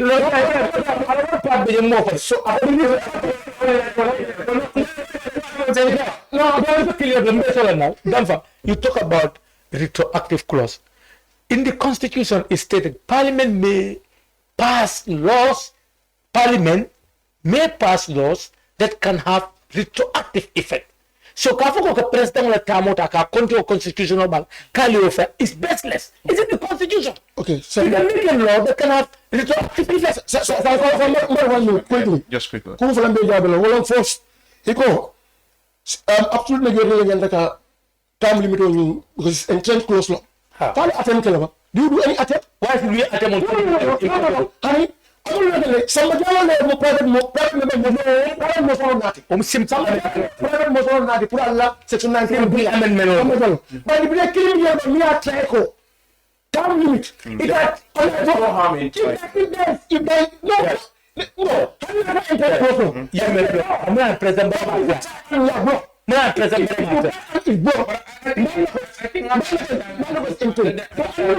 but the time of we were having a TRT was coming into effect. Good. So there will be a time limit. So you constitution you more by you can have a command. No, president.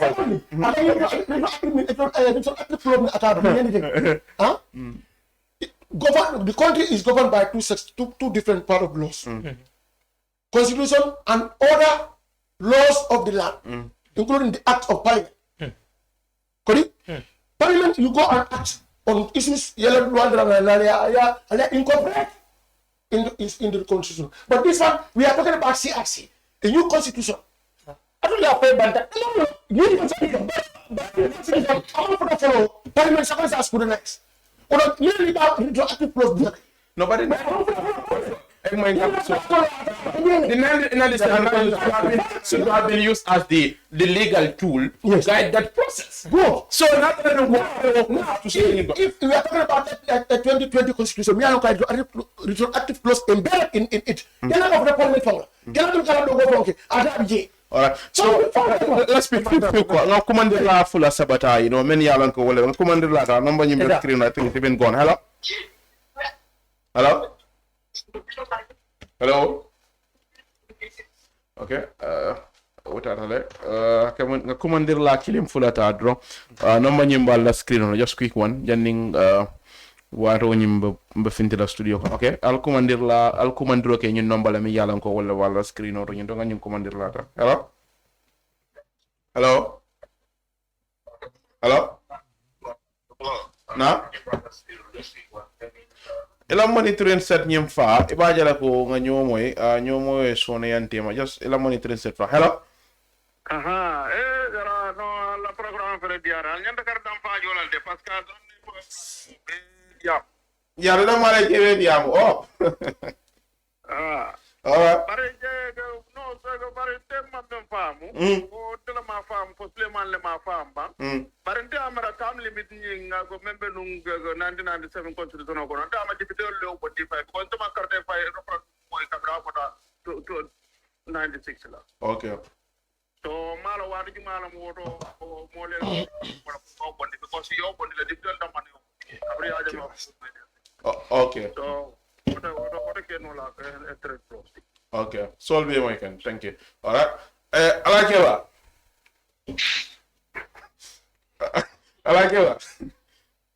Yo jarange kontong nela honorable be kontong afolo honorable Sulayman Saho la mbe Touba fanan konton na mari aning mfongola mo dan famba fanan konton na baadi. Be my can.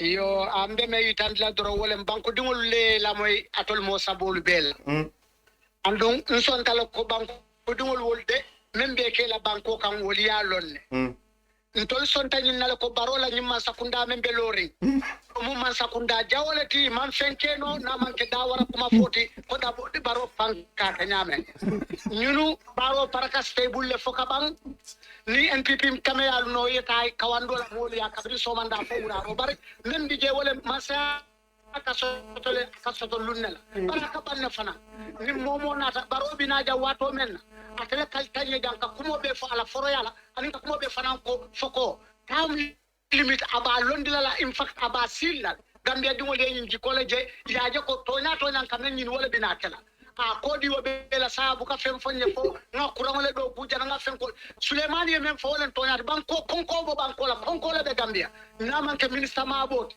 ay kam men fo ko barol do ko men beke Amadou Ba ala be ministry to men yalo ko abe jana tondi tourism dinyaro men ke ta tourism na pol me yalo ko projet ko men be datte be hayna wulo ko na be tinyan ding baro asingolo aka Amadou atondile Amadou Samate la ministry din ministry nyinto ko men kata je din wala koto fonji manya na mo concern na ba corruption o ditol ba di poti du poti na jang singo be lo ringa kan baro ka singolo ku kendol kamen yalon ko auditor do buda kendol kamen fo akanya ko wala don tor ko dol ni sori ko dol me kadira aka so kon ko nyawol ko ngamu ay mu nek jang yel so menu laba munan na bu ko fo ko yel so baro la man sakunda boy tale fo ka ba ay taraja tol camera yalo même sans be keri ngani ngambia dingol sotole men yalo ko kafo kafunate tolle ka xeje chopir lal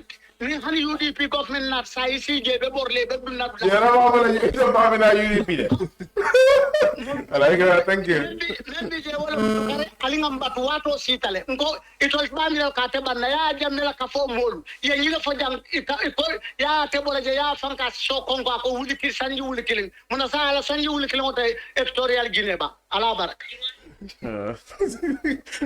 Damba de ni na UDP ala ke wa ya ba da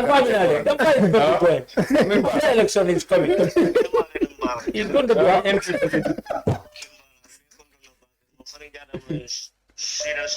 Alright, mampare. Mbe moika. Na honorable controller Mr. Saho. Alright, be moika. Mbaten la ba kan ba je la ning GDC la diam la bembe ji. No, GDC diam. Ale ora be Dampha la ka. GDC wala a quick one please, mampare. Okay, maybe First statistician. Mama Kandla Moji. No, Mama Kandla Moji. So, about quick one, yeah. Okay, then I don't know Mama Kandla, but in Babylon because I am more interested in Baba. Great, thank you. I got you London. You made Mr. Dampha, but Mr. Dampha, I can't take a diamo, we can talk about diamola, we have to show up on the So good. May I make another quick one, please? Okay. Ninka jajal bantela staff men fula foye ko ye diam mo le milmar gissa sotretari sangini. Okay. Because so important the back le bao mon be jel mel la kasol tinyata adu mon be jel mel ya lon katiko ay ma soto mon be jel mel ta filtema. So if you robe ke ni be pini program sifa kala e kalu fo mo le pour mol si o duni nyokun kono pour ri nyon soto no nyamen karta o fay. Alright, abaraka, thank you. Alright, ngani kumandi lata. Quick one. Hello? Na?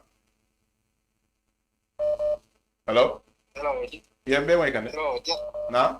Go wala Tony Cruz no Babylon. Okay, Tony Cruz. Iba nyari. Hello. Great. Hello? Hello? Okay, what happened? Tony Cruz. Okay, hello?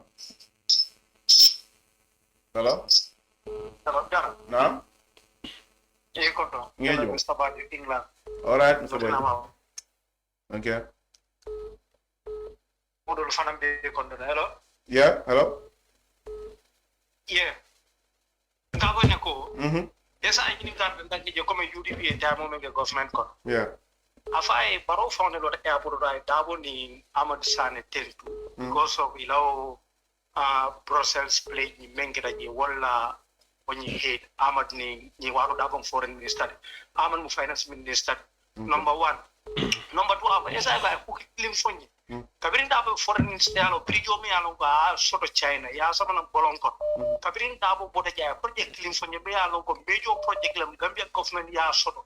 Moyo sort na jek for free of charge jumale okay kabri UDP bodaji anno second ya kam même fo ka foko UDP ngol de benefit yow loi men bondi pour que député wol bay itol ka gal wof itol la député wol le benefit wala because baro na ta wala use a UDP député wol suku ka ko do dira ka UDP on na may UDP e bay wol be na ta tele ya wala na kabri UDP e bay man fo le sira itol le benefit wala okay you understand so kabri UDP bodaji government kono sen manke je mi alo guys half ko progress lem même me taje julta la mu julta bari man fen na fanso no mo dabole fade murdi commonwealth kabri ya je me bondi dabol na tay long sol negotiate ni country sol ye india nyol kata oda condition ye ya fada mo le julo dolla ya understand dabo ya kata man fa gunda men ke je na man ko be je le hanbi sar mo be men fa la wonta nyin anda je ko man sa kunna man rata kanu wala na bota je ya understand but na la Mambo je ya bondi le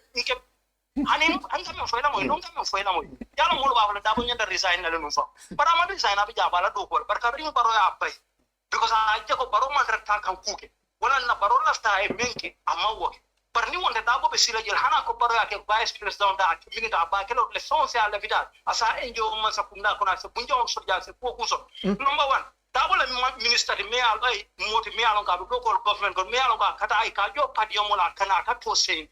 You understand? Double mansion katasi mansa kundala residence to and amanta CJ secondly a mansion yala so honoro ni fe ye camera sambaje ye generator sambaje a mansion ala beri jadi all right thank you mansa kunda moto use na jita office you understand how you didn't court ni bita you didn't mean moment mansa kunda moto na ka fo ni ma sendi ita kula la nova okay abaraka thank you so much la def ya thank you yes nganyinta just one hello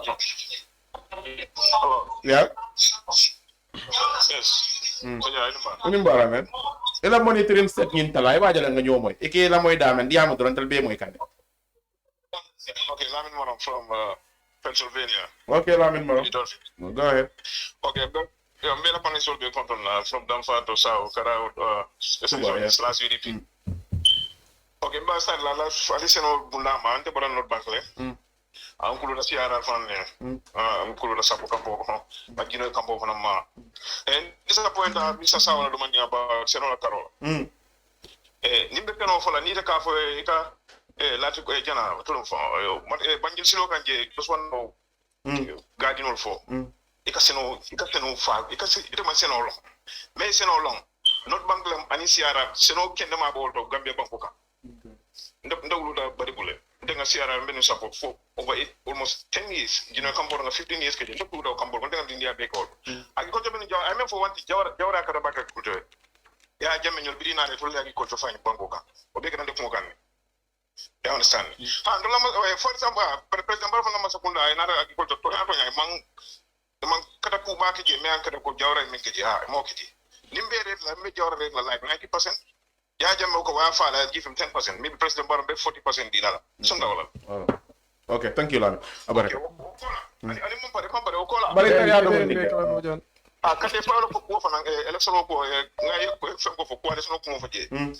GDC, Mama Kande is a failure. Mama Kande bring them in 2016.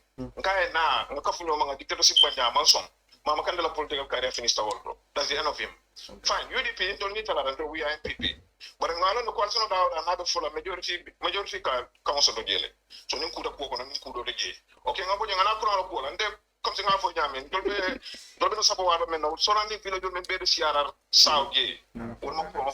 All right, thank you. Abaraka, yeah, we leave it at that. Abaraka, thank you so much. I come on the mobile commander Hansam, but what Ubantale. Ferem, Dampha, thank you so much for coming. Sulayman Saho and Touba Baraka Baki, another program. I'm going to follow many Yalan call the Badibu. I come on to Kabol Jay. Program of the Fana Flato, Dolka Sijan for Commander Alfana Talfo. We respect and accept all the opinions. Men coming out from Yamen to give me platform. Thank you so much for all coming.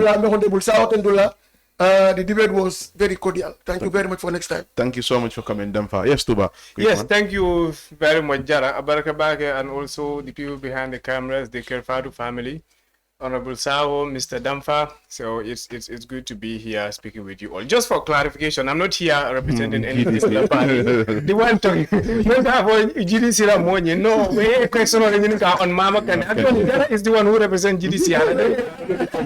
Absolutely. So I'm not representing anyone. I'm just inviting an expert to come and give say my opinion on numbers. Okay, thank you. Yes, honorable. Thank you so much. Abarakabake Jara and Dampha. Essa. This is the second time. I'm Jara Bembendila. You know, Touba. This Dampha is my guy. You know, Dampha.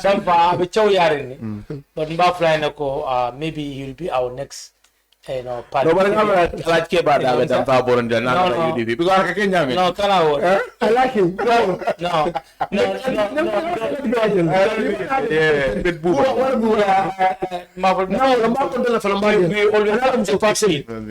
We always accept defeat. Election the market UDP into Sunday. So, me follow me into But for them, finally, this time we are coming with different. Sunya ro in Bangkok, tapale over Danal. Only printed a register card nini, it a carte file. Carte file mula account. Luntam cook of Luntam Bonang Senegal, Sauna border, Canada, what a killer. Mobile stop. Until we have that means. We make sure and register to be vigilant. Kalten to kalje alabara ke ba ke talmin minum programme ci be kam fo talata nala inshallah nga mornan ko rek nga naka chala ñi ñama alabara ke ba ke you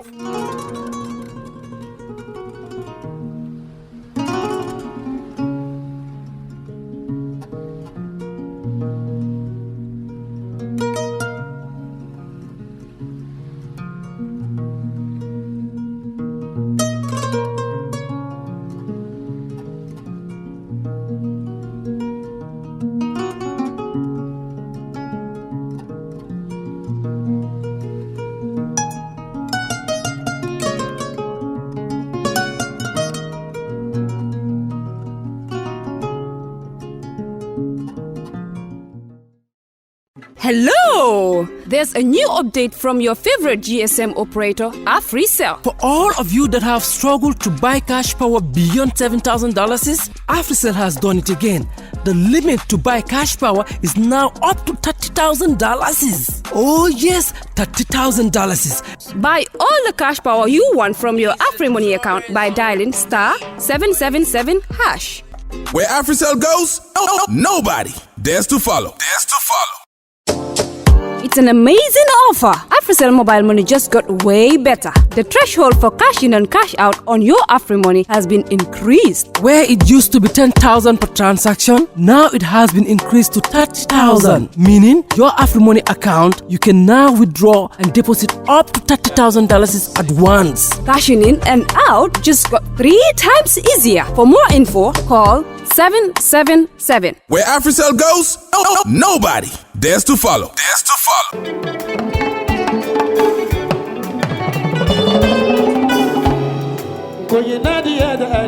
Looking for the perfect home away from home in the Gambia? Welcome to BC's Residence, your ideal short-stay apartment in the heart of Bundum. Whether you're visiting for business, pleasure, or an extended stay, BC's Residence offers you the comfort, convenience, and privacy you deserve. Enjoy spacious, well-appointed accommodations in a peaceful neighborhood just behind Nusrat High School. Our residence combines modern amenities with authentic Gambian hospitality, ensuring your stay is both comfortable and memorable. At BC's Residence, you are not just booking a room, you're finding your perfect base to explore all that the Gambia has to offer.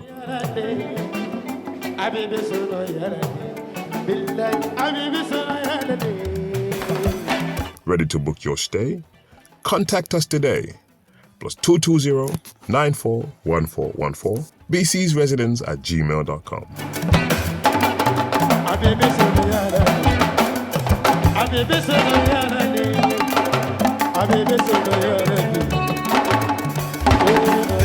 BC's Residence, Bundum, behind Nusrat High School. Your comfort is our priority.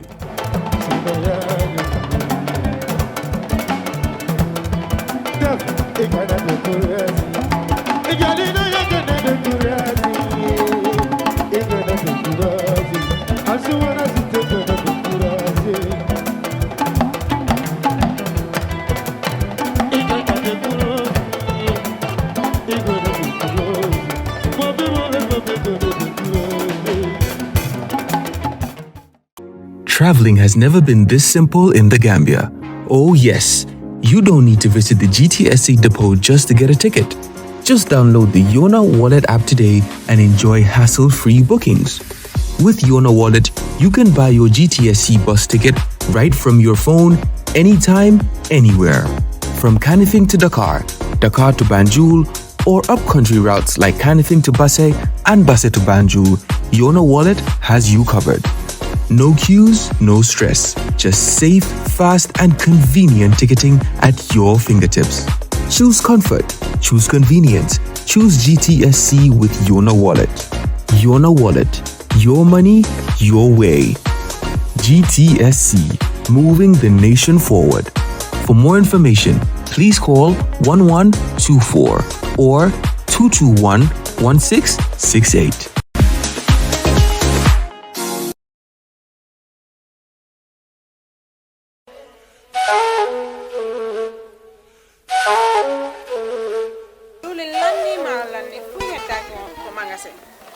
diwli lanni maaro lanni fop lanni awa joni mi anda honno guerɗeten e ngal ɗo sabu e ngal ɗo ibrahima jonnal taw joni mi anda se yahay kapitiki ñawloɗen ha humpodire makko est ce que on noon e warude waɗen no awa ane kode ibrahima ma kon to woni mo amérique ko amérique a woni kadi humpitaki fiɓe musidɓe men baluwo baluwo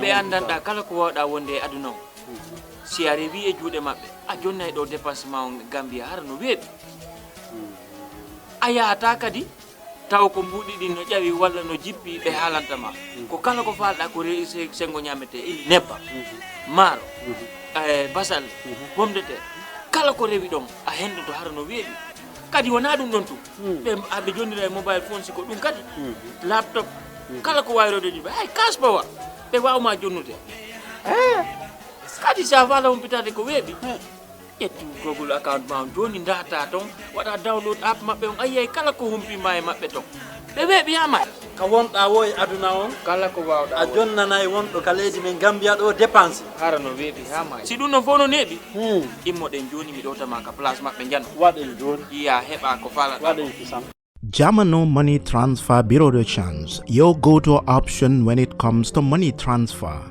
With Jamano, you can send money from anywhere in the world to your family and loved ones in the Gambia and be sure the funds will be delivered to them within the shortest time possible. For your convenience, funds sent through Jamano Money Transfer can be picked from all the banks and multiple other financial institutions, including Ajib Bank, Trust Bank, GT Bank, Mega Bank, Basic Bank, Reliance Financial Services, and Approved Services. Visit our head office at Bruceby opposite AfricMed next to Trust Bank Limited or email us at info@jamanomt.com.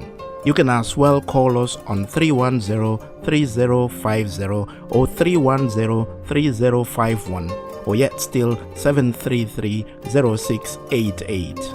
Our opening hours are 8 a.m. to 8 p.m. Monday to Saturday and 9 a.m. to 4 p.m. on Sunday. Jamano Money Transfer, your most trusted money transfer service where customer satisfaction is paramount. When you think of a simple, fast, and reliable money transfer, think Jamano Money Transfer.